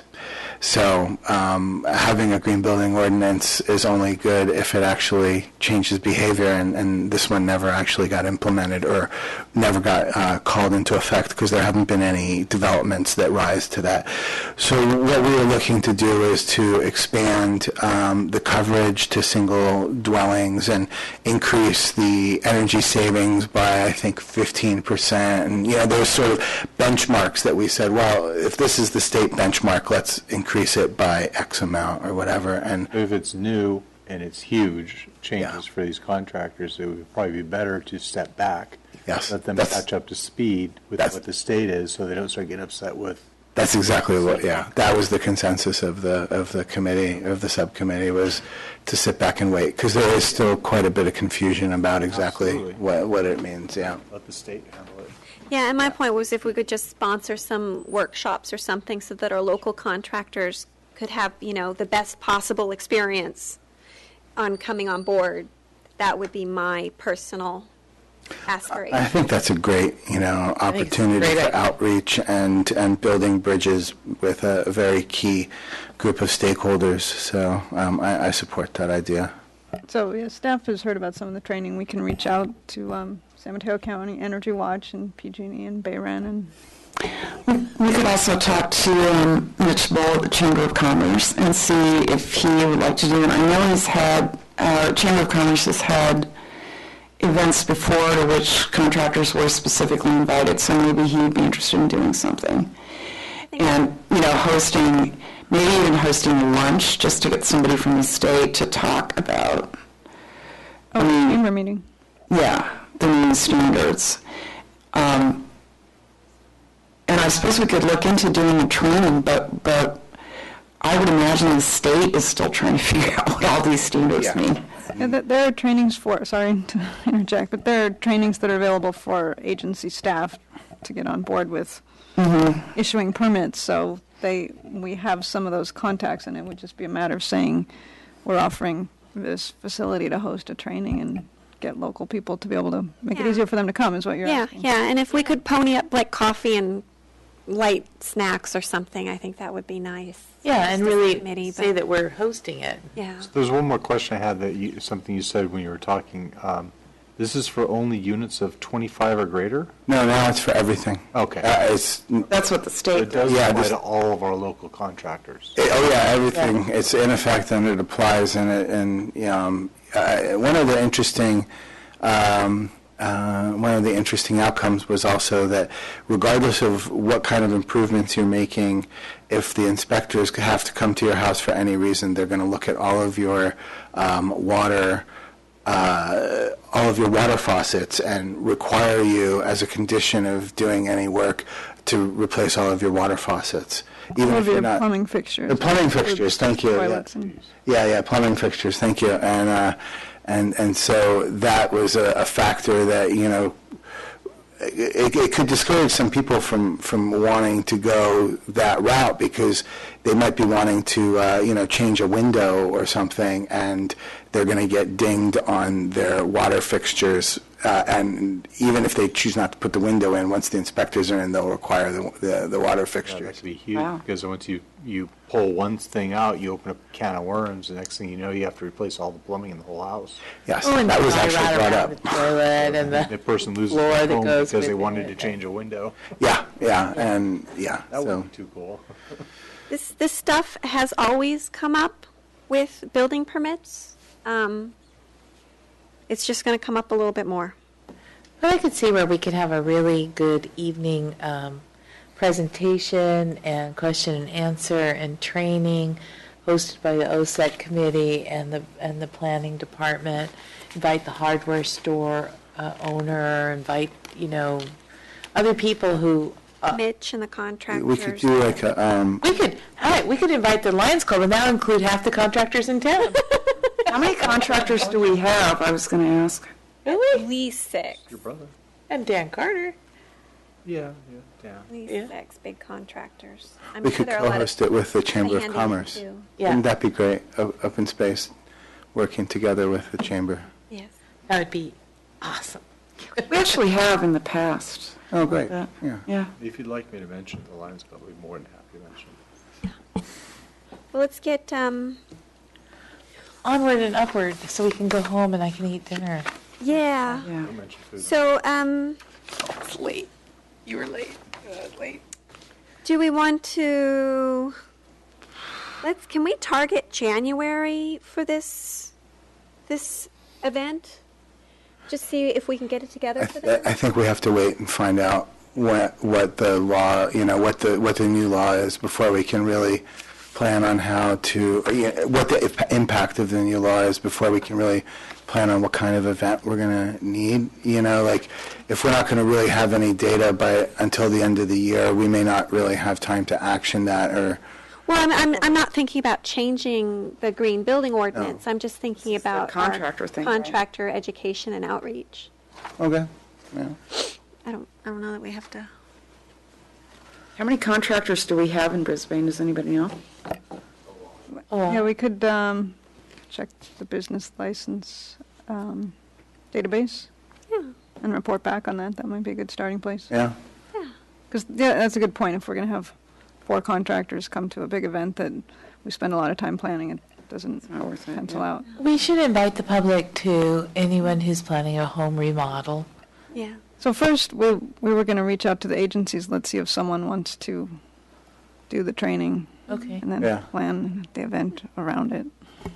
But I think Good idea, Karen. Thank you. I think when you reach out to them, they might want to know when. So if we could just target January, say if they'd be willing to come in January. Yeah, no reason why not, yeah. I'm just thinking we're not going to get much in before the holidays. Yeah, can you come and do a thing the week before Christmas? Yeah. Okay. Okay. So we'll just target. Can you put that on our calendar, Natalie? That we'll just work towards that being January, and if we get closer and find that that's infeasible because our liaisons can't come, we'll adjust. But I'd like to target that for January. This is my fantasy land. You have to allow me my fantasies. Okay. So I think that concludes 9.5 Green Building. Does everybody concur? Okay, great. Everybody's looking hungry and tired today. Approval of the minutes. I move that we approve the minutes of the meeting for August 27th. Now, this is again where I wish I had my notes that I left on my desk at home because one of them was something. I hope I'm not the only person that needs to reread this right now because I'd like to take a second to reread this. Okay. Um, I can't vote on the 30th because I missed that meeting. yeah.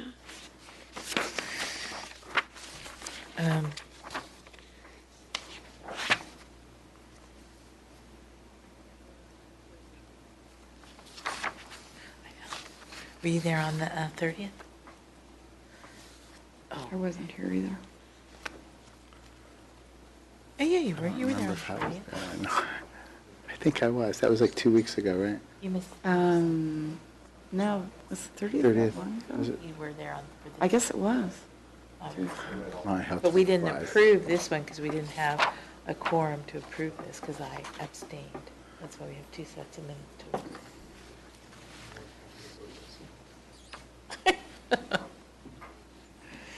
Okay. Okay, I'm fine with the 27th. I think it was the other one that I had some thing to say about. So can I have a motion to approve the, I did it. oh, I sorry. second that motion. All in favor? Aye. Okay. When's our next meeting scheduled, Natalie? 15th, I believe. Of October? October 8th. Oh, October 8th? At what time? 6:30 it should be right? 6:30. Sorry about that. I was so embarrassed. 6:30, and then council liaisons are coming at 7:30. Okay. Yeah.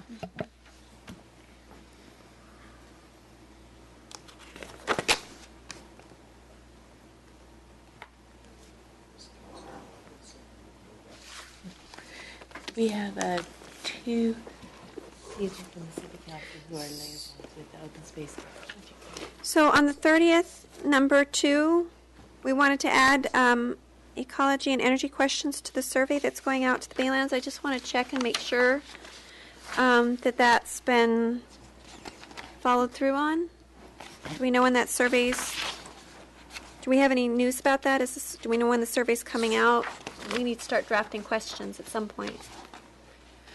So as far as I know, for that survey, there's a professional that's drafting the questions, so we wouldn't draft questions. Okay. And then I'm not sure how we would get ideas across to whoever's drafting them, but I'll ask Stuart about survey again.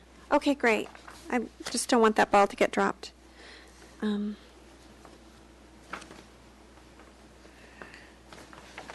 So, anyway, the two council members on the topic is like, let's see how we do it. Yes. They can have one too, so they come and Also, number 5, the memos from 2010, 2011 energy strategy plan. Did those ever get found?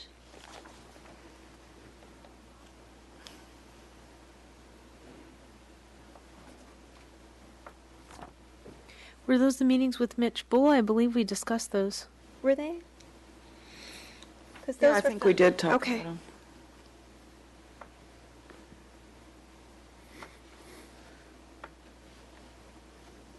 Oh, and Stuart, who's no longer with us, was going to look for the results from the energy survey. He's here. He's just not our committee person. Do we have that? Karen, yeah. No, I'll ask him along with the I saw this other morning question. talking to them. So that's another thing to follow up on.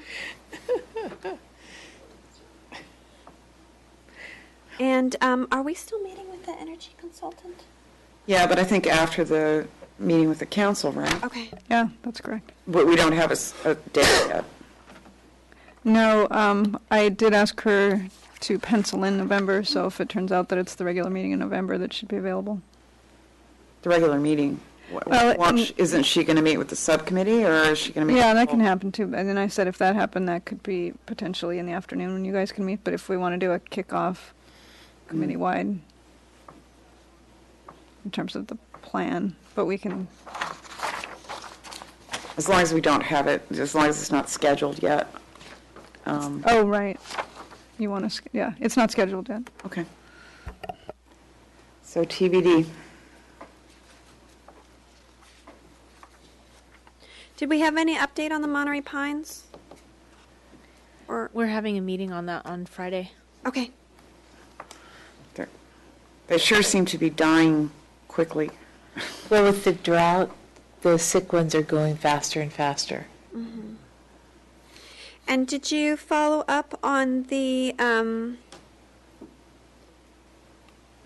Joe Fryer trees on the Caltrain right-of-way, Brisbane property, Bayshore? The oak trees? Yeah, No. there was follow-up on that. Okay, but there was also, I thought, okay. What? Did they get did we find out whose right-of-way they were on? I don't know that we did, and it's also not clear whether they have sudden oak death. From what I recall, from what he sent to me, they're probably just best left alone. Okay. Yeah. That's what I got as well. Okay. Great.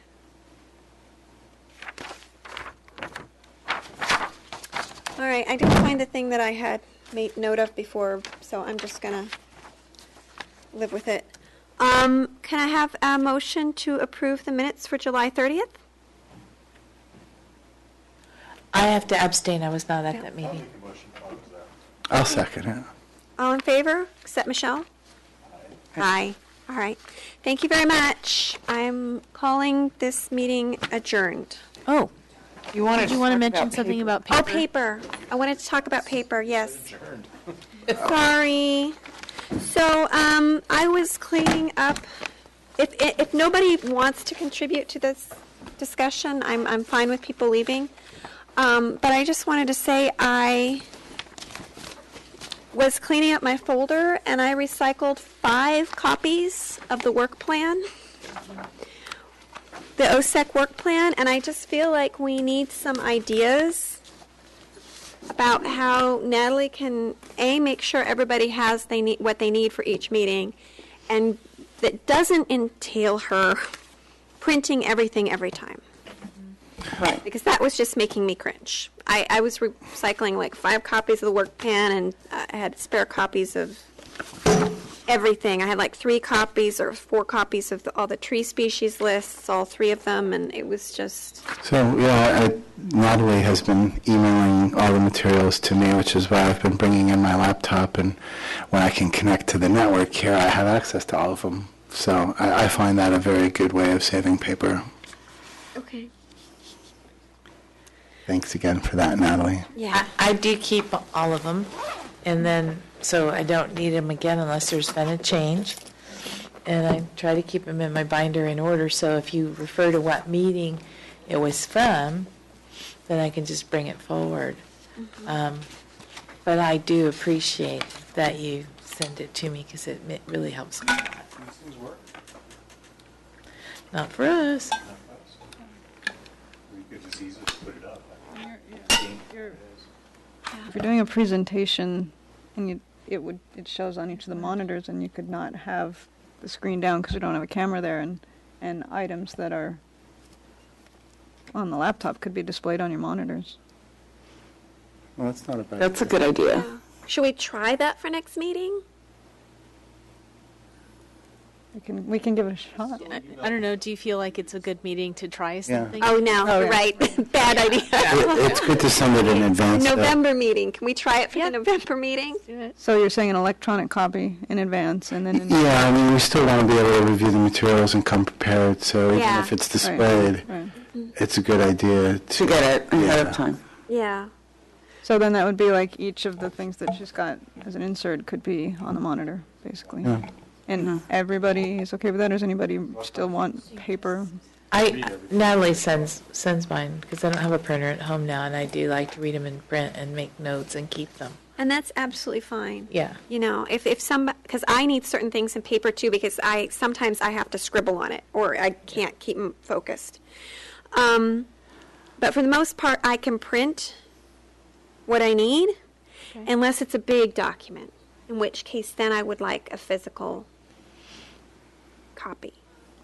But let's swing 180 degrees and try the monitor next time. And if you just send it out in advance, I think I can print what I need. Sure. And we'll just see what problems that causes and make subsequent adjustments. Does everybody feel like that's a workable thing? And anybody who feels like they need to still get their paper can have their paper. Thank you. I'm not going to, we're all volunteers here. I don't want to make anything more difficult or time-consuming for anybody on this committee. So now I think we're really adjourned. Thank Speaking you. of paper, can we give some of these handouts back to you? Yes. Yeah, I'm not taking my handouts. You can put, I can take them all back. I'm taking mine.